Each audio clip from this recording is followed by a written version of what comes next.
Wisconsin is an island of prohibition. Let me say that again for the people in the back. Wisconsin is an island of prohibition! And no, we're obviously not talking about alcohol. Today, we're talking about weed. Every state around Wisconsin allows you to smoke weed for medical reasons or for recreational use. Meanwhile, Wisconsin is still acting like it's 1985. Michigan got ahead of the curve when they legalized it in 2018. Illinois then followed suit in 2020, and Minnesota most recently legalized it in 2023. But for some reason, Wisconsin still hasn't. Your first possession offense could land you a $1,000 fine and up to 6 months in prison. If you get caught a second time, they could prosecute you for a felony. Why? People have lots of different opinions. Could it be a cultural difference that Wisconsinites just aren't that into weed? Is it the Tavern League, committed to keeping their patrons drunk instead of stoned? Or maybe just a state government that simply isn't interested? Today, we're gonna figure it out. Hi, my name is Nathan Denzine, and I'm a reporter with like 7 awards, so you can trust me.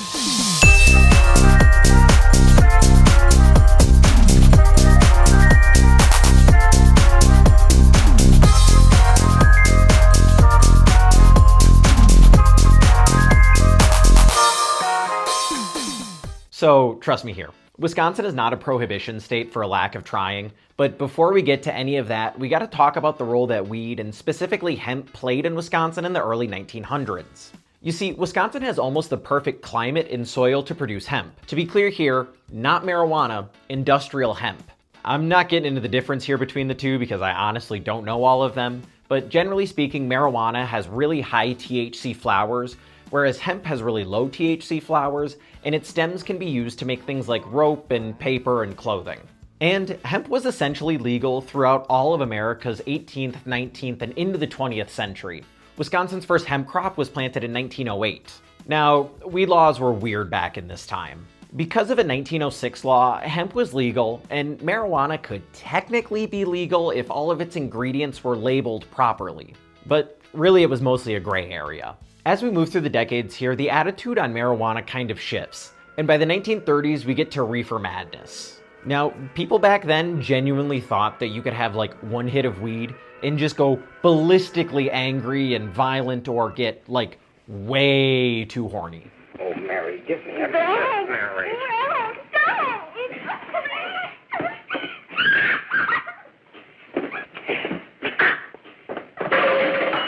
It definitely wasn't the lead paint. In 1937, the Marijuana Tax Act was passed, which didn't technically outlaw growing hemp, but made it pretty commercially unviable for it to happen. And finally, we had curbed the reefer madness epidemic. But the real reason that tax was passed? Newspaper magnates realized that hemp could be used to make a cheaper and more sustainable paper, which really threatened their massive timber farms. Fucking journalists, am I right? So that law, plus some of the restrictions from the 1906 bill, made weed pretty much de facto illegal. Basically, if nobody could afford to grow the plants, and nobody could technically label them properly, then everything was illegal. There was a quick prohibition pause from 1942 to 1945 so that farmers could make rope for World War II. And Wisconsin actually led the nation in production during this time. Hemp demands a rich, well-drained soil such as is found here in the bluegrass region of Kentucky or in central Wisconsin. It must be loose and rich in organic matter. Poor soils won't do. Soil that will grow good corn will usually grow hemp. But that tax was reinstated later. And then in 1971, Dick Nixon made it official. Marijuana and hemp were both formally included in the Controlled Substance Act, which made them officially federally illegal. So about what I was saying last chapter, fun fact for you, Wisconsin actually tried to legalize weed before Nixon could even outlaw it. In 1969, a Milwaukee representative named Lloyd Barbie actually introduced a bill that would have legalized the possession and sale of marijuana. He somehow got that out of committee and it made it to the assembly floor. Unfortunately, it was struck down 94-1. Bunch of fucking squares.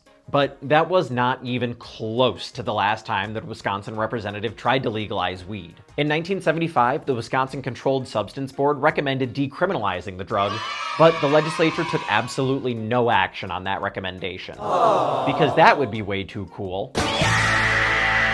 From 1978 to 1982, Representative David Clarenbach tried to introduce decriminalization legislation 3 separate times and was soundly shot down 3 separate times. Over the next 30 or so years, there were some minor pushes for legalization, including a 2009 bill that would have made medical marijuana illegal in Wisconsin, but nothing really serious happened. Weed in Wisconsin would get its strongest ally in decades when Melissa Sargent, now Agard, made it to the state legislature. Agard beat the legalization drum relentlessly, introducing at least 6 different bills to legalize weed. She started first in 2013, and then again in 2015, then in 2017, and in 2019, and in 2021, and then finally in 2023. She then took a position outside of the state government afterwards, but over those 10 years, the support for her bills had grown dramatically. Her 2013 bill received just 5 co-sponsors out of the 99 that are in the assembly, but by 2023, that number had grown to 36. Plus, there were a number of Republicans who were openly saying that they supported medical marijuana. So I think it's pretty safe to say that the reason that weed is still illegal here is not because of some cultural reason. Wisconsin was, and continues to be, a great spot to grow hemp. And on top of that, our state representatives have been trying to get this done since before 1970. So then, let's move on to every weed-smoking Wisconsinite's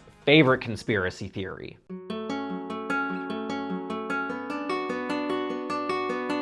If you watched my video on Wisconsin's 9 p.m. liquor laws, you probably already know where this is going. For those of you who don't know, the Tavern League of Wisconsin is a state lobbying group for bars. There are about 10,000 bars in Wisconsin, and about 5,000 of those are members of the Tavern League. If there's a law or a rule that's kind of surrounding some sort of intoxicant, everybody here just kind of assumes that it's the bad booze boys bullying better ideas. The Tavern League doesn't really have a lot of money, and they don't really spend a lot of money, but for whatever reason, they've stuck around as kind of this bad guy in Wisconsin politics. So then, let me spell out the argument to you that the Tavern League is holding back legal marijuana in Wisconsin. The Tavern League is in the business of getting people drunk. If people had access to legal weed, maybe they would choose to smoke instead of drink. Therefore, the Tavern League lobbies hard against marijuana legalization. Here's the problem with that argument. The Tavern League has never lobbied on a marijuana bill.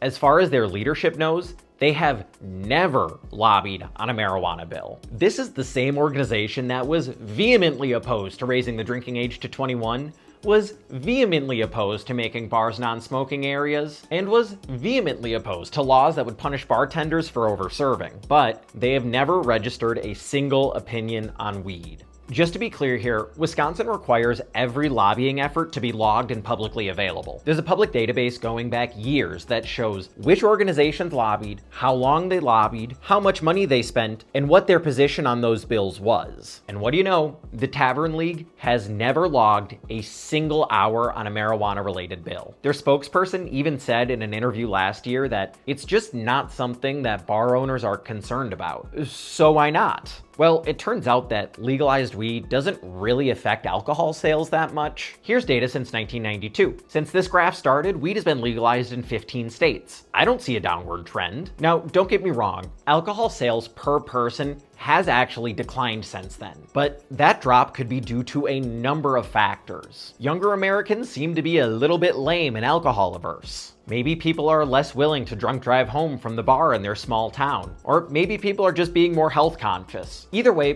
correlation does not equal causation. So if it's not cultural differences, and it's not the Tavern League, we gotta turn to our third option. If you are from Wisconsin and you follow the news, you've heard this before. Robin Vos is the only man standing between extremely popular legislation and it actually being passed into law. Vos is often called the shadow governor of Wisconsin because he holds a huge amount of power in the Republican-controlled legislature. Vos presided over the assembly during the 2010s when Wisconsin had arguably the worst gerrymander in the entire country. That means that as the leader of this body, he had almost full control over what's actually brought to the floor, what's actually voted on, and what actually gets passed into law.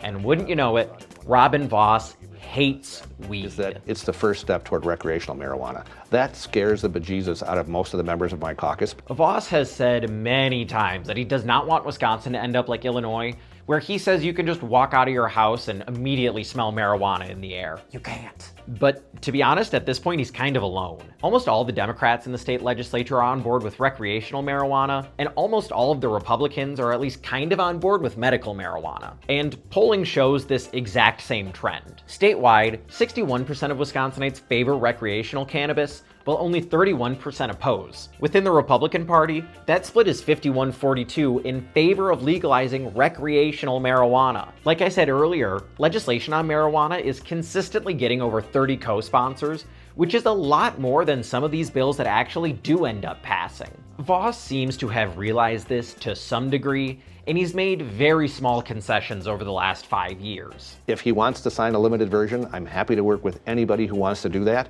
but if it's just a precursor to get us toward recreational, it's going to kill the bill. Most recently, Vos actually proposed a medical marijuana program, but it was comically restrictive. The program would have included nothing smokable, no flower, and no vapes. And the people who qualified would have had to have been severely ill with conditions like epilepsy or cancer. Plus, there would only be 5 dispensaries for this program, and all of them would be run by the state. Obviously, Democrats did not like that very conservative proposal, and Republicans weren't super on board with making state-run dispensaries, so it died. And that brings us to today.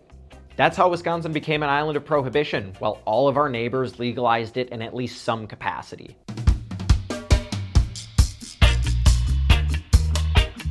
Now, let's be real here. There is so much tax money to be made by legalizing marijuana. If you've ever been to Beloit or one of the border towns on the UP and you've looked at the parking lot, you've noticed that like 2/3 of the cars have a Wisconsin license plate. In fact, half of the population of Wisconsin is within a 75-minute drive to a dispensary. Last year, Illinois alone made over $36 million just on Wisconsinites visiting their dispensaries. That's money that they can put towards roads and schools and bridges and all sorts of stuff that Wisconsin is just losing out on. Experts in Wisconsin say that the state could take in over $160 million a year if we legalized weed. Kinda seems like a no-brainer? Unfortunately, I'm not holding my breath for change anytime soon. Vos said that he expects some sort of medical marijuana proposal to be taken up by the state government again this year, but who knows if it gets any farther than his proposal last year did. That's all from me. Thank you for watching. My name is Nathan Denzine, and remember, you can trust me.